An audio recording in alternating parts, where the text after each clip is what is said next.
Ma visti i tempi di attesa finora previsti diciamo per l'inizio, credo che ormai possiamo dire che ci siamo. Siamo vicini, le procedure sono avviate, per cui è veramente solo un discorso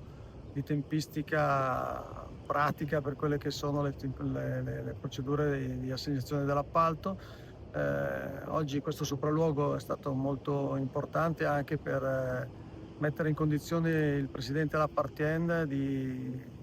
vedere coi suoi occhi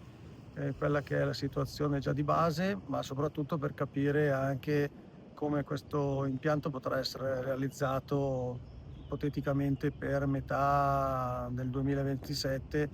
comunque nell'autunno 27, e quello che è il nostro auspicio di poter avere anche l'assegnazione dei grandi mondiali nel 2031 in Trentino,